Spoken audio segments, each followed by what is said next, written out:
Hello, possums. Dr. Lena here on the week that was and the week that may be coming up. And hold on to your hats, What's happening next? We're living in the twilight zone. Is it not craziness personified? So we had the not-so-Supreme Court deliver its pathetic ruling on immunity. Talk about weasel words. We give the president immunity, depending. Okay, so depending on what is a public act and what is a private act.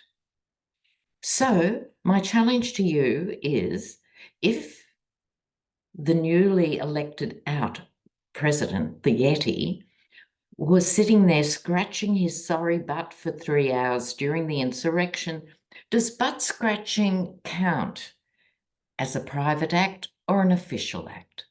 We have to wait to find out. Can you believe it? Of course you can, because you're used to this upside down Alice in Wonderland world. Right. So not only did they then kick it back to other courts, who will then have to take it back up to them and so on. It's a game of elastic. They're treating the whole country, and in my opinion, the whole world, like we're stupid. They're hiding behind these sort of non-judgments. It's an absolute disgrace.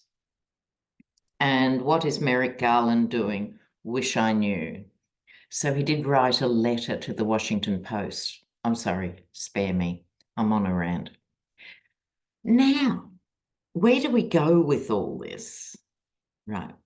Now, I think Tanya Chutkan is primed, ready to go. She is the one most likely to have preempted this and be ready to pounce. And she's already outlined she'll give the prosecution or the defense 82 days or whatever it is to get their ducks in a row. But how do you decide this public-private? Because the obscene court also put a caveat on this, which is you can't discuss motive. Now that undermines the whole system on which the legal system rests. Motive is short for motivation. Why did someone do this? Hello, it's a basic pillar. So by taking that out of the equation, I think the whole decision was radically irresponsible. And I really think Merrick Garland needs to be replaced like tomorrow afternoon if I had my way. But I'm Australian. I don't have my way. You might be stuck with him for a bit longer, but he's simply not up to the task. Justice Roberts has let this court get completely out of control. And you'd have to feel sorry for the 3 decent justices who actually are holding on to some semblance of law. And Justice Sotomayor gave a blistering response to this nonsense. Right. But we do have to just wait and see how it will play out. So, big breaths. Okay, what I want to look at today is, I think this election could well come down to a battle of the VPs. Now, Kamala, people seem to be warming to Kamala. Personally, I think she suffers a bit from the same problem Hillary did. A lot of people are suspicious of smart, sassy women. It's almost a disadvantage in the modern political landscape. However, other people seem to be warming to her. I think she's definitely someone who's come into the job. I think she has some great ideas. She has fresh energy. So that's Kamala. Now, back to the other side of politics, where lunacy reigns supreme. Who is the Yeti going to pick as a VP, right? Now, we could debate this. It's unlikely, people tend to think it's unlikely he'll pick a woman. I wouldn't rule it out. He could even pick one of his inflatable daughter-in-laws. You know, he's got a couple to choose from. Lara, who is harboring all his money. So if you give campaign donations to the Yeti, just know it's going to Lara. Okay. She's minding it for her father-in-law. Or the really smart Kimberly Guilfoyle. Okay, that's some options. My fear is more JD Vance. Like if the party was smart, I hope they don't watch this, they would put up JD Vance. Why do I say that? I'm glad you asked, intrepid viewers. Well, he wrote the Hillbilly Eulogy, and he can call on two sides of himself. If he's working in the Appalachians or in the South, he can freshen up his accent and go, I understand your world. Or because he's college educated, he can go to the blue states too and go, look, I'm a younger, fresher version of what you're looking at. He scares me. So I really hope it's not JD Vance. Okay, I don't think it'll be Nikki Haley because she said too many things against him and he just couldn't handle it. Another worry is General Flynn, right, who should be behind bars, pardoned by the Yeti. He admitted treason, then backtracked. So it sounds like he's a perfect candidate, you know? Let's have a look. I'm going to have a quick look at JD Vance and a quick look at General Flynn. Now, the way the cards work, it might not be a definite yes, a definite no. It can even be two yeses. It could be two no's. Because at this stage, the Yeti loves torturing people to the last minute. He's very gladiatorial. So we'll see. But I just want to look at the energy around JD Vance and the energy around Michael. Okay, JD Vance first. Please no. Please no, JD Vance. Will he be a GP? Let's put it this way. Is he in the close running? Is he on the short list? Is he on the short list for the Yeti to choose? JD Vance. Okay. Oh, my cards are upside down. Yeah. All right, I'm not counting this as a reversal because my cards were upside down. He's fighting hard. He's fighting very hard. This is him. This is the ruthless soldier. So in this context, he knows, and you don't have to be a genius or a psychic to know, if you're a VP in this race, you've got a really good chance of becoming president in the next 12 to 48 months, right? He's going hard. He's not that popular behind the scenes. Everyone's got their horse in the race, so they're arguing about him.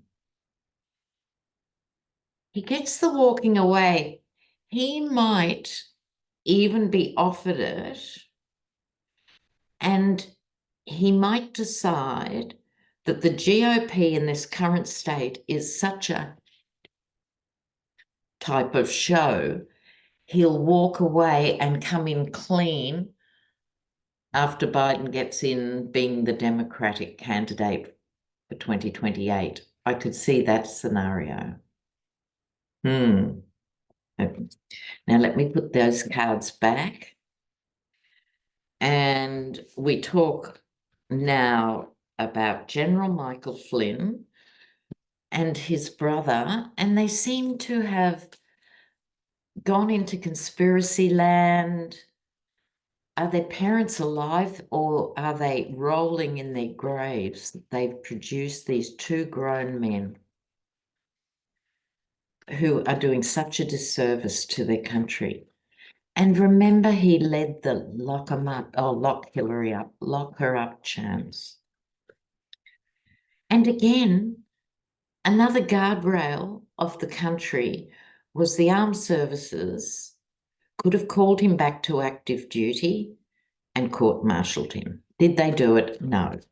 Why are we looking at this nightmare now? Because another guardrail went down. So could it be Michael Flynn? Could it be Michael Flynn? Lev, I just heard Lev. Lev knows the dirt on Michael Flynn. The problem is no one's interested in facts or the truth about Flynn's relationship with Russia. Flynn, will he be in the mix? Oh, they're strategizing.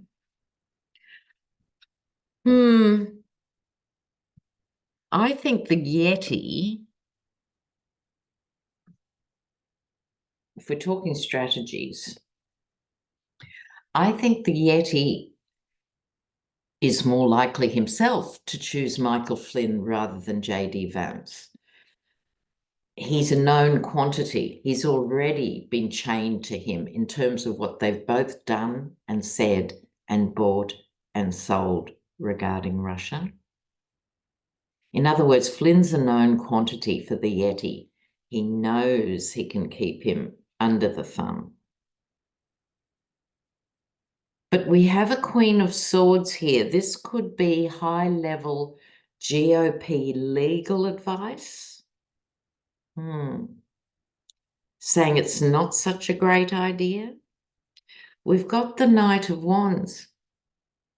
Looks a bit like Michelle Obama. Have you seen the polls? If Michelle was running, she'd be ahead of both of them. But the point is, she's not, and I really don't think she will. So this is action coming out. We're talking about Michael Flynn. I think there's some legal action that is going to come forward very soon that may catapult him out of the race for VP. Okay, let's have a quick look here, and we'll be revisiting all of this regularly, of course. But now the Yeti will not be sentenced next week, as we were all looking forward to. It'll be around the 18th of September. Now, frustrating as that is, we've got to wait for Merchan to decide how he's going to play that. But at least it's before the election. We'll see what other nonsense they come up with to sabotage this case between now and then. So let's look, because he won't be sentenced this week. And next week, we're going into the GOP convention. Let's hope you guys get a bit of a layoff this week, because it's going to accelerate and go beyond crazy once the GOP starts. They're calling it a convention, but it's really just a massive brawl. You know, it's going to be a drag 'em out fight behind the scenes. Let's have a look at the GOP brawl.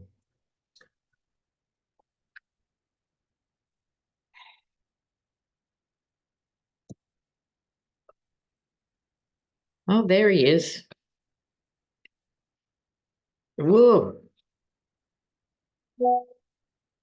Okay, this is interesting. All right.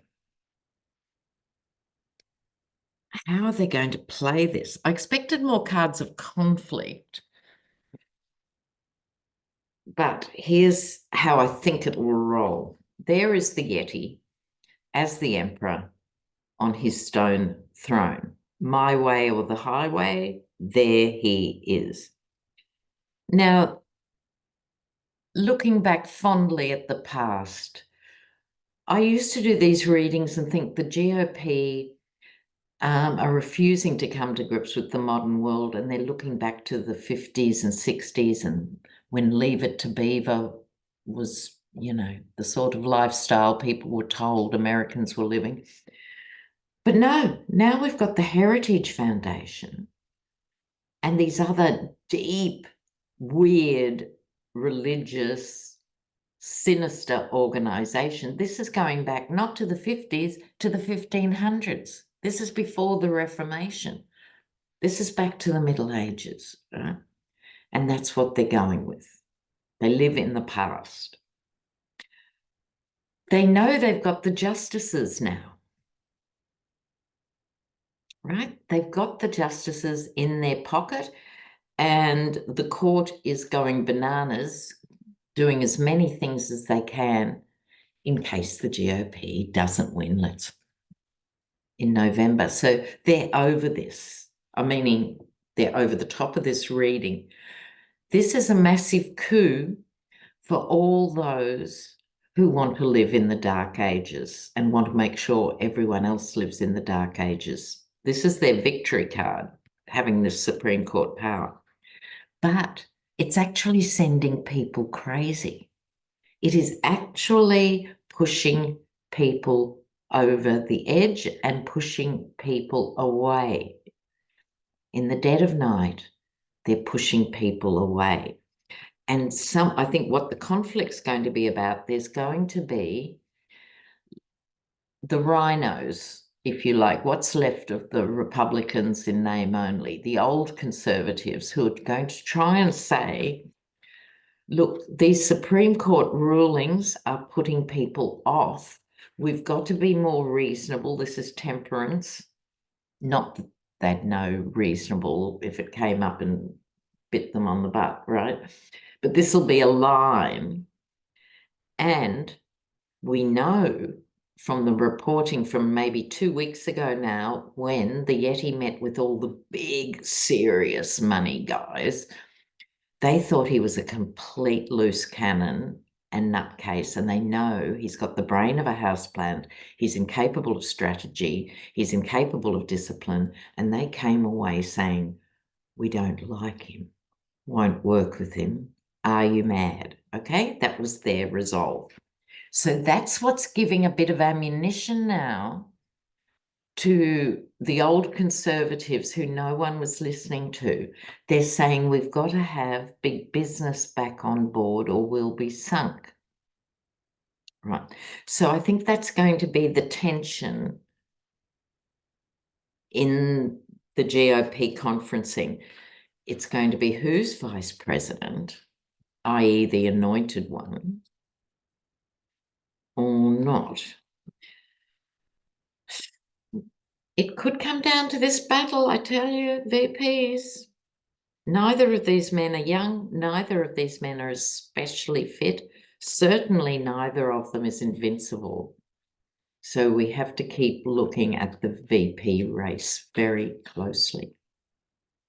Now, the big decider of this election, hopefully, is women. And the weaponizing of all these terrible, terrible repressive laws regarding women, and the fact that these men have leapt into the Ob-Gyn ward and they're taking doctors out of this equation. Doctors are leaving the red states in big numbers. They don't want to go to jail for 20 years for providing what is really healthcare. Okay, so this weaponizing of women's bodies, and it culminated this week in South Carolina. Was it South Carolina?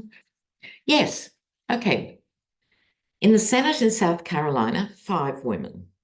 2 were Democrats, 3 Republicans. They voted together to try and prevent the worst, harshest, most repressive laws from passing. The 3 Republican women have now been ousted by their party. They've actually removed all the Republican women from the South Carolina Senate.